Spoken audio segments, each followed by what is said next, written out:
Iya, tapi yang paling utama adalah karena emosional anak tidak terselesaikan di rumah, ya, bahkan dia sampai melawan kepada orang tuanya dan orang tua tidak bisa juga menyelesaikannya emosional anak ini sehingga dia mencari keluar. Apabila anak melakukan pelanggaran hukum dapat diproses. Satu sisi memang perlu ada hukuman terhadap anak, kan begitu. Ya. Tapi hukuman terhadap anak bukan harus pidana penjara, kan begitu. Masih ada lagi hukuman-hukuman lain yang lebih bersifat membina anak. Dan banyak orang tua juga tidak paham terhadap tahap-tahap perkembangan anak. Jadi dia nyuruh anaknya sekolah, tapi tidak diperhatikan.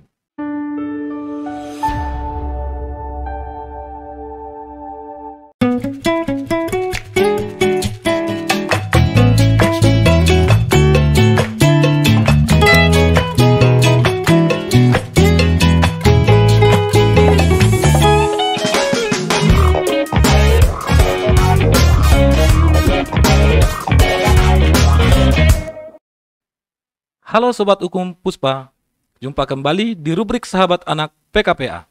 Kali ini bersama saya, Ranap Sitanggang, yang akan menjadi host untuk podcast hari ini. Topik hari ini membahas pencegahan aksi tawuran pelajar di Kota Medan. Topik ini tentunya sangat menarik, mengingat beberapa bulan terakhir sangat sering sekali kita mendengar aksi tawuran pelajar khususnya di Kota Medan. Dan dampak tawuran yang terjadi antar pelajar ini sangat kompleks, mengakibatkan banyaknya korban, bahkan sampai ada korban yang meninggal dunia. Tentunya topik ini akan dibahas bersama dengan narasumber kita. Yang pertama, di sebelah kiri saya ada Pak Saiful Ajar dari Bapas kelas 1 Medan. Selamat sore Pak Saiful. Selamat sore. Boleh dong diperkenalkan lebih jauh apa sih Bapas itu supaya sahabat hukum Puspa itu lebih paham dan lebih tahu apa sih dari tupoksi Bapas itu. Terima kasih. Saya Saiful Azhar dari Bapas kelas 1 Medan. Bapas itu adalah suatu peranata, ya, unit pelaksana teknis dari pemasyarakatan yang menjalankan tusi, yaitu melakukan penelitian kemasyarakatan, melakukan pendampingan, melakukan pembimbingan dan pengawasan khususnya terhadap anak yang berkonflik dengan hukum. Dan tusi-tusi lain terkait juga dengan pembimbingan pembebasan bersyarat, cuti bersyarat, dan program-program lainnya. Terima kasih.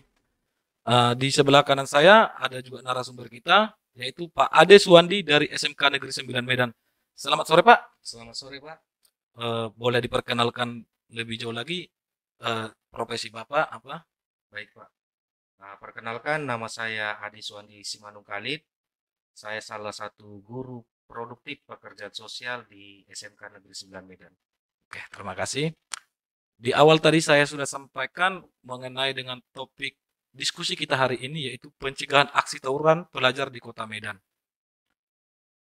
Bahwasanya belakangan ini tentu kita sering mendengar, bahkan mungkin menyaksikan aksi tawuran antar pelajar di Kota Medan yang sudah sangat meresahkan. Kalau dari Pak Saiful sendiri, selama menangani anak yang terlibat pada aksi tawuran, apa sih Pak yang menjadi latar belakang atau pemicu para anak-anak atau pelajar ini terlibat dalam aksi tawuran? Secara internal maupun eksternal ini sangat berpengaruh kali terhadap anak menjadi melakukan tawuran. Dari anak itu sendiri berkaitan dengan sifat anak yang begitu labil sehingga dia tidak mampu mengendalikan emosinya. Hal ini juga berawal, emosional yang tidak teratur ini atau yang tidak terkendali ini berawal dari hubungan dia di rumah, ya, baik bersama orang tuanya maupun bersama saudara yang lain. Keluarga lah ya. Ya, bersama keluarga. Ini emosional yang tidak dapat terkendali ini artinya berakibat juga terhadap dia mencari ya penyaluran emosional ke temannya atau di luar dari dia, dari keluarga. Nah, jadi sehingga tidak terselesainya emosional yang ada di rumah. Akhirnya dia mencari jawaban kepada temannya. Nah, kalau dapat teman yang baik, maka emosional ini bisa terarah. Akan tetapi jika emosional ini eh, tidak juga bisa mendapatkan tempatnya dari temannya, maka dari temannya yang baik, maka berakibat tidak terarah sehingga dia menjadi ya melakukan hal-hal yang tidak diingini karena dia masuk ke dalam teman-teman yang ya akhirnya dia menyatu ke dalam kelompok teman-teman yang juga bermasalah itu sehingga mereka berbuat sesuatu yang tidak baik sampai-sampai ya kepada kriminal atau pelanggaran hukum. Berarti dengan kata lain adalah faktor dari lingkungan pergaulan sehari-hari anak ini juga bisa jadi pemicu dia untuk ikut terlibat dalam aksi tawuran itu ya Pak ya? Iya, tapi yang paling utama adalah karena emosional anak tidak terselesaikan di rumah, ya. Bahkan dia sampai melawan kepada orang tuanya dan orang tua tidak bisa juga menyelesaikannya emosional anak ini sehingga dia mencari keluar. Seperti itu. Oke. Kalau dari Bapak Ade Suwandi, ini Bapak kan selaku guru ya Pak ya? Iya, dari sekolah lah. Sudah sejauh mana sih aksi tawuran yang dilakukan pelajar di Kota Medan ini? Dari pandangan Bapak lah melihat selama ini. Baik Pak, kalau dari pandangan saya, aksi tawuran ini sudah sangat meresahkan. Dan karena sudah sampai memakan korban jiwa. Lalu sudah mencuri perhatian dari berbagai pihak, termasuk di pendidikan, sehingga Bapak Kepala Dinas Pendidikan Provinsi kita, Sumatera Utara ini mengeluarkan statement dan menjalin kemitraan, komitmen kerjasama yang harus dilakukan oleh pihak-pihak sekolah agar ini jangan terjadi lagi. Salah satunya di sekolah itu kita harus menciptakan sekolah yang ramah anak. Lalu kita harus melihat juga bahwasanya di sekolah kita itu banyak komunitas dan geng-geng yang gak resmi yang dibentuk oleh anak itu sendiri. Yang kita tahu organisasi yang resmi di sekolah itu adalah OSIS. Iya betul. Jadi ada anak yang seperti dibilang Bapak Saiful tadi, dia merasa diterima di komunitas ini sehingga dia membentuk komunitas itu. Betul. Itu yang menarik. Artinya memang kita juga menemukan di lapangan, terus terang kita beberapa kali juga mendampingi anak-anak yang berkonflik dengan hukum terkait dengan masalah tawuran ini. Yang kita lihat atau kita temukan, mereka itu kan terafiliasi atau berbaur dengan organisasi yang bukan organisasi resmi dari sekolah. Itu yang menarik sebenarnya. Artinya bahwasanya di luar daripada organisasi resmi ini sudah disusupi masuk kepada sekolah. Bagaimana dari pihak sekolah menyikapi hal-hal yang seperti ini biasanya? Karena mereka terus beregenerasi, artinya mencari generasi berikutnya, Ya. Dan terjadi pengkaderan-pengkaderan, Ya, betul. agar komunitas mereka bisa berkembang. Jadi upaya yang dilakukan sekolah kemarin, khususnya kami dari SMK 9 Medan, bekerja sama dengan Polsek Sunggal, langsung Bapak Kapolres itu datang untuk menyatakan tidak ada lagi komunitas atau geng-geng yang ada di sekolah ini. Semua itu harus dibubarkan saat ini. Dan kepada siswa kami yang ikut pada saat itu tawuran,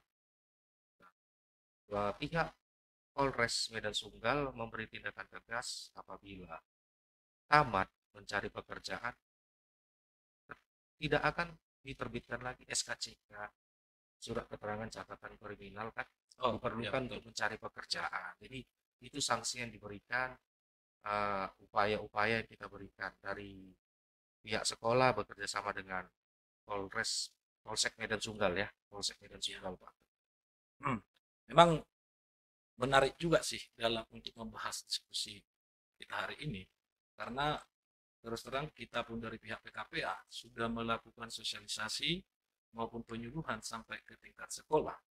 Dan pada saat kita melakukan sosialisasi itu, bahkan dari pelajar itu sendiri mempertanyakan kepada kita dengan entengnya, apa bisa sih kami diproses hukum? Nah, ini menarik juga untuk Bapak Saipul. Apa sih akibat hukumnya jika seorang pelajar atau sekelompok pelajar anak yang terlibat pada aksi tawuran? Apakah mereka ini bisa dikenakan sanksi hukum atau diproses hukum?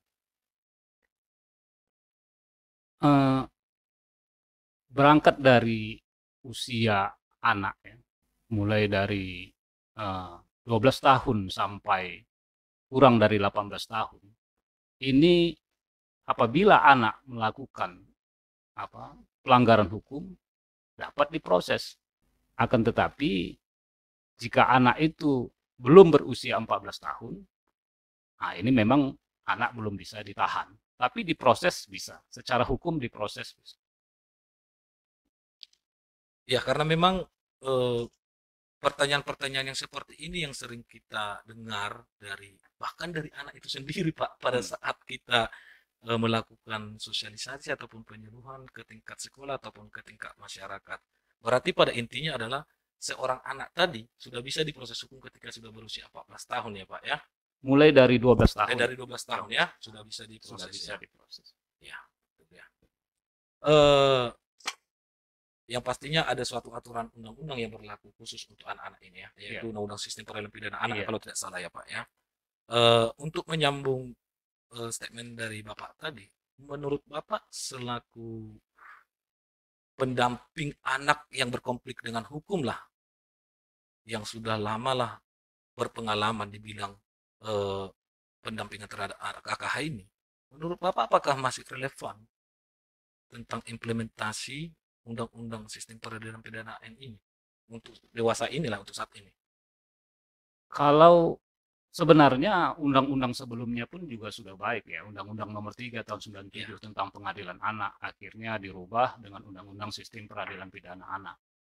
Di Undang-Undang Sistem Peradilan Pidana Anak ini keistimewaannya ada mengatur terkait dengan diversi dan ada juga istilahnya restoratif justice. Tapi ada keterbatasan, ada syarat-syarat untuk bisa masuk kepada diversi ini. Misalnya syaratnya adalah ancamannya harus di bawah 7 tahun dan sebelumnya anak belum pernah melakukan pelanggaran hukum atau bukan pengulangan. Ini juga menjadi sorotan kita juga. Kenapa harus dibatasi? Kan begitu. Untuk kepentingan terbaik bagi anak, seharusnya semua perkara itu kalau bisa dilakukan diversi. Kan begitu. Karena tujuannya adalah untuk kepentingan terbaik bagi anak. Kalau anak sampai masuk ke dalam hukuman penjara, ini juga berakibat tidak baik. Kalau menurut kami, tempat yang terbaik adalah anak di sekolah dan di rumah bersama orang tua dalam bimbingannya. Ya, tetapi menarik juga tadi dari sisi jawaban Pak Ade, artinya bahwa dampak tawuran ini kan mengakibatkan sampai adanya korban jiwa meninggal dunia.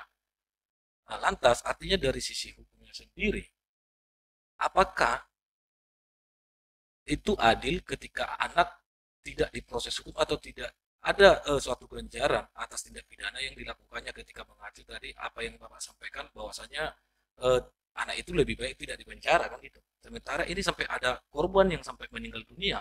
Contohnya dalam dampak tawuran ini. Kalau menurut saya, sebagaimana yang telah kita judul kita adalah bagaimana upaya. Seharusnya upaya preventif itu dilakukan di awal kan. Tapi kalau sudah sampai kepada tindakan kriminal itu ya lebih tepat memang tidak dipenjara, kan masih ada tempat-tempat yang lain untuk lembaga-lembaga yang lain, kan begitu. Menjadi menarik juga ya. Di satu sisi memang perlu ada hukuman terhadap anak, kan begitu. Ya. Tapi hukuman terhadap anak bukan harus pidana penjara, kan begitu. Masih ada lagi hukuman-hukuman lain yang lebih bersifat membina anak. Itu satu. Tapi yang perlu juga saya sampaikan, sebenarnya masalah penanganannya ini. Ya, betul. Kenapa tawuran ini semakin hari semakin waktu terus bertambah? Jadi saya lebih kepada bagaimana cara menanganinya itu.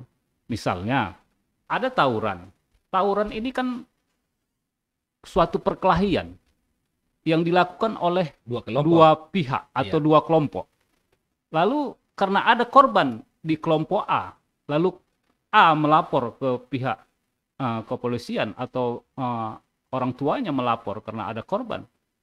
Lalu yang melapor maka menjadi korban, yang terlapor maka menjadi tersangka. Padahal yang melapor ini juga melakukan tindakan kriminal juga. Sama, mereka juga melakukan perkelahian, mereka juga membawa alat. Kalau ini tidak disikapi dengan benar, artinya ini tidak juga memberikan manfaat. Hukum itu tidak memberikan manfaat. Sehingga siapa yang menjadi korban, maka dia selamat. Padahal dia melakukan tawuran. Dia membawa senjata tajam, kan begitu. Seharusnya bagaimana menyikapi ini? Kalau bisa memang ditindak, dua-dua ditindak. Kan begitu. Sehingga ini memberikan kemanfaatan. Dan ini memberikan efek jera kepada kedua kelompok. Kan begitu. Tapi kalau misalnya kelompok yang ada korbannya aja yang dihukum, tentunya anggotanya atau teman-teman yang lain merasa terbela. Padahal dia sudah melakukan penyerangan juga, sudah terjadi perkelahian juga. Jadi bagaimana cara penanganannya ini juga harus ada suatu formula yang dicari sehingga bisa menghentikan, bisa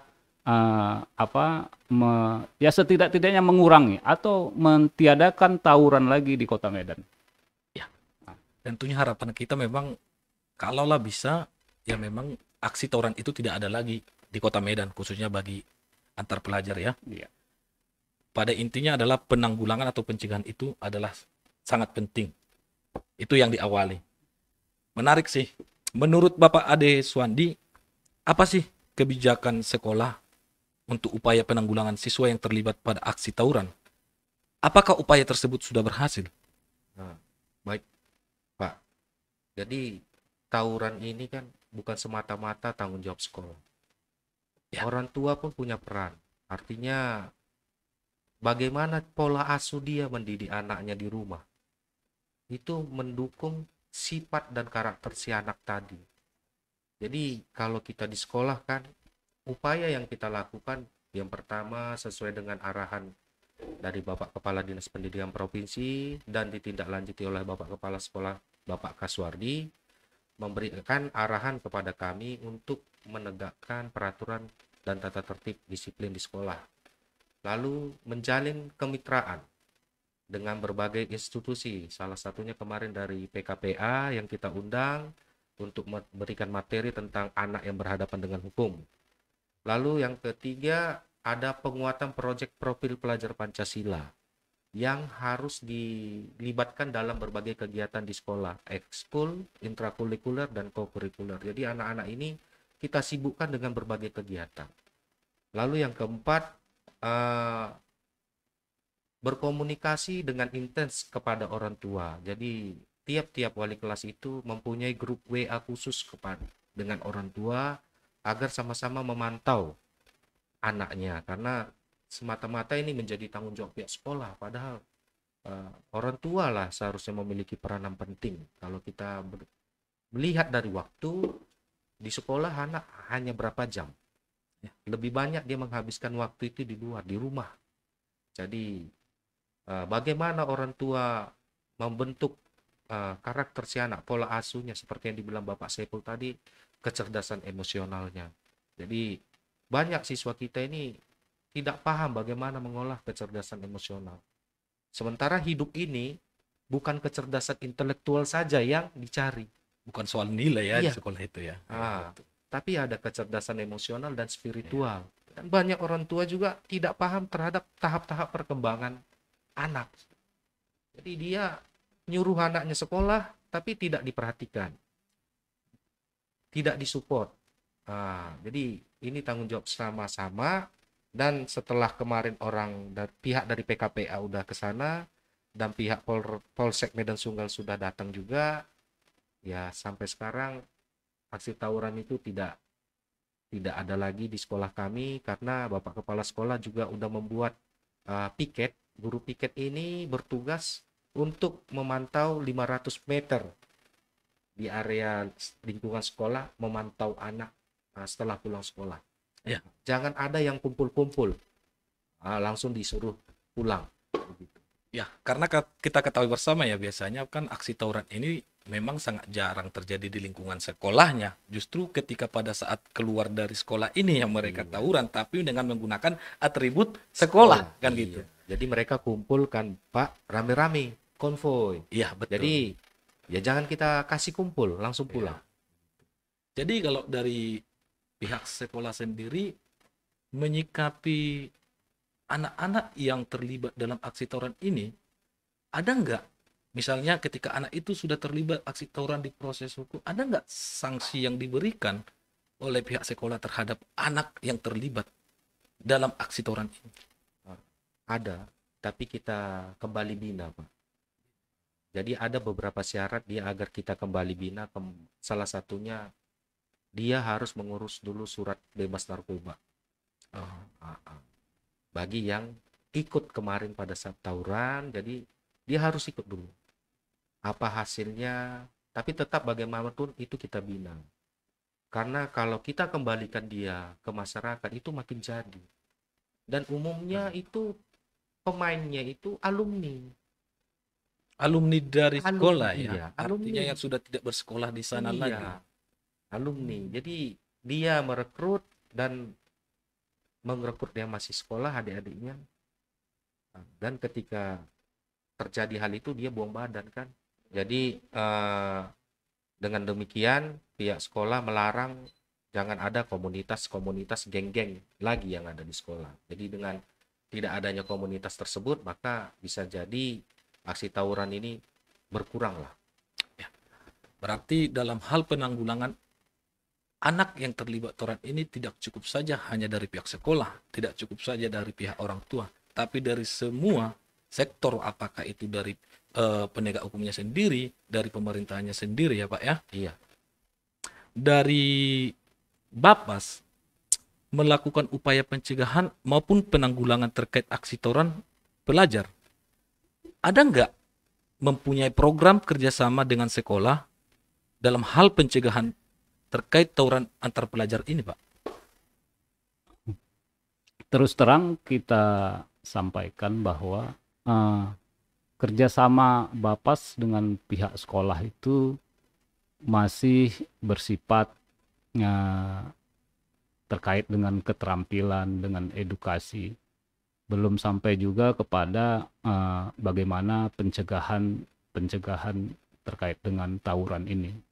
Belum. Tapi sebelum tadi kita berbincang-bincang, saya juga sudah sampaikan kepada Pak Ade, ke depan mungkin kita bisa bekerja sama ya, untuk bagaimana upaya-upaya untuk mencegah agar tawuran ini tidak ada lagi.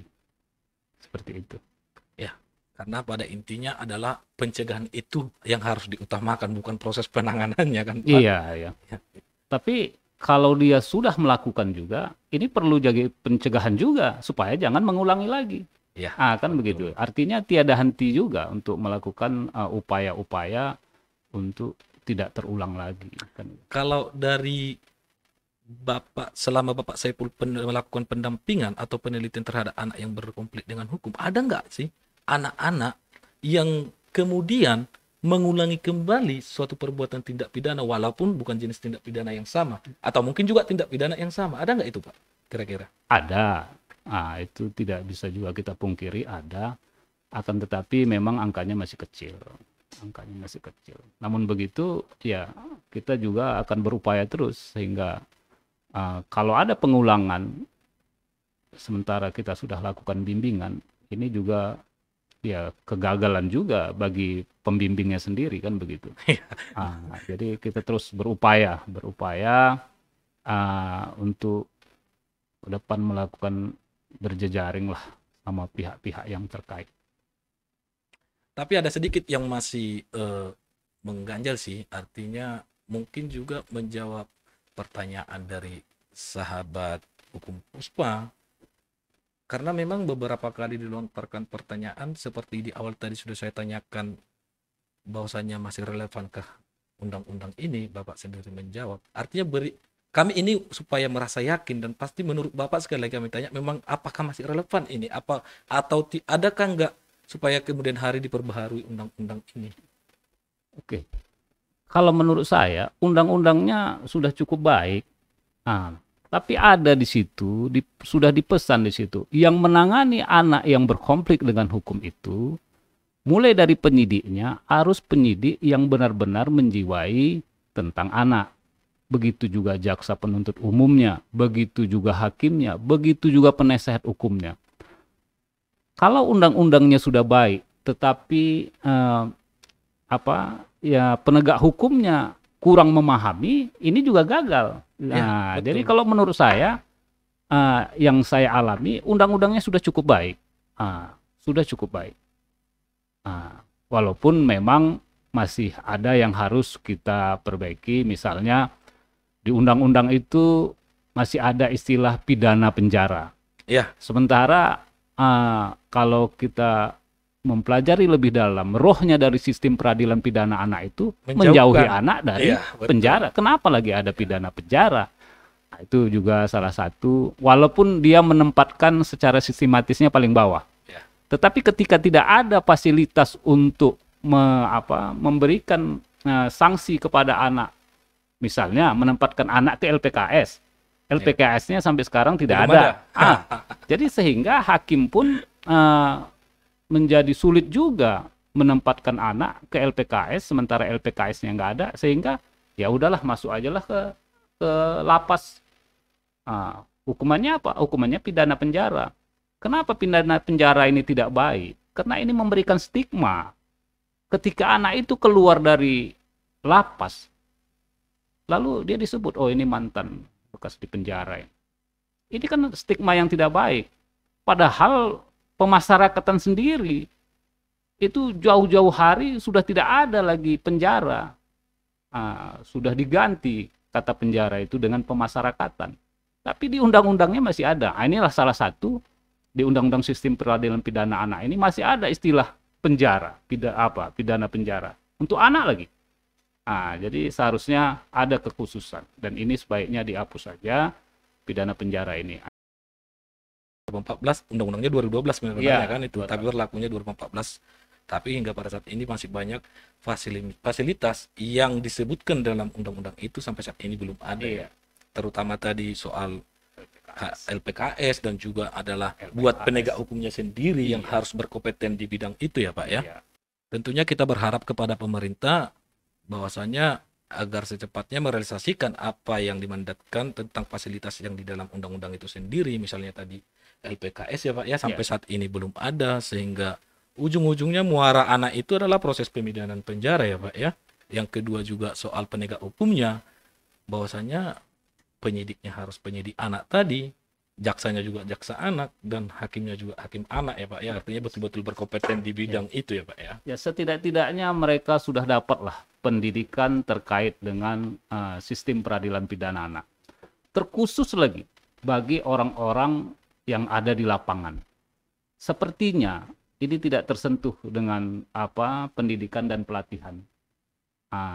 Seperti yang menangkap di lapangan. Ini juga cara-cara bagaimana penangkapan. Ini juga belum bisa membedakan bagaimana dengan masih disamakan dengan cara-cara orang dewasa. Iya, betul. Pak Ade, ada nggak dari pihak sekolah mempunyai kerjasama dengan lembaga pemerhati anak ataupun dengan instansi terkait dalam hal upaya pencegahan terkait aksi tawuran antar pelajar ini? Baik Pak, untuk kerjasamanya salah satunya dengan PKPA. Kita udah menjalin MOU dengan PKPA terkait kerjasama kita dengan PKPA. Salah satunya kemarin kita undang untuk memberikan materi seminar tentang anak yang berhadapan dengan hukum. Lalu kita menjalin kerjasama dengan pihak Polsek Medan Sunggal dan Babinsa dan tingkat kelurahan untuk upaya pencegahan aksi tawuran ini. Ya, tentunya harapan kita upaya-upaya pencegahan ini semakin meningkat ya, untuk baik dari antar stakeholdernya ataupun dari pemerhati anak itu sendiri maupun dari penegak hukumnya sendiri ya Pak ya. Iya. Ya, tanpa terasa kita sudah sampai di penghujung acara diskusi kita hari ini.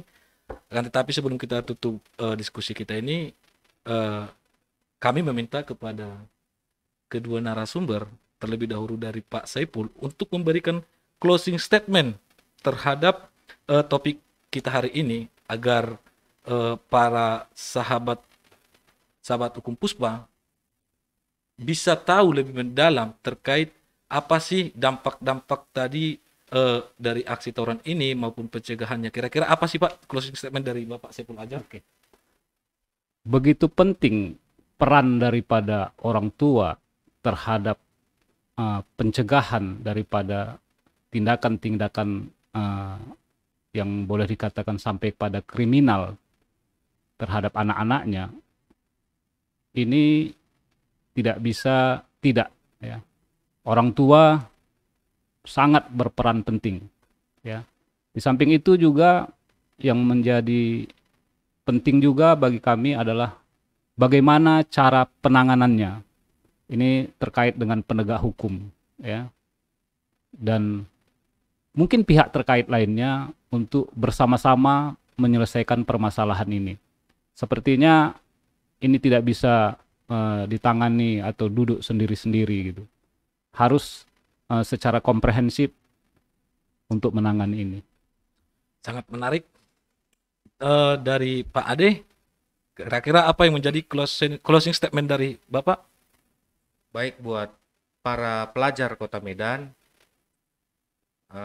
isilah kegiatanmu dengan waktumu dengan kegiatan-kegiatan yang positif.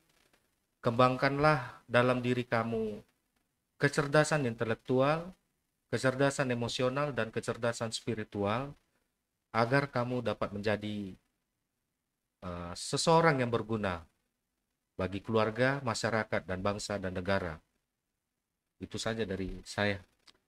Sangat menarik ya, Sobat Hukum Puspa, closing statement dari kedua narasumber kita ini. Terima kasih buat kedua narasumber kita hari ini yang sudah meluangkan waktu ya Pak ya, hadir untuk mengisi acara podcast kita hari ini. Buat Sobat Hukum Puspa, apabila menemukan kasus anak yang berhadapan dengan hukum, agar segera mengadukan ke nomor layanan aduan kita, hotline kita yang tertera di bawah ini, atau datang langsung ke kantor kita, Kantor Pusat Kajian dan Perlindungan Anak atau PKPA yang beralamat di Jalan Abdul Hakim, Pasar 1, Nomor 5A, Setiabudi, Medan. Sampai jumpa di acara podcast berikutnya. Terima kasih.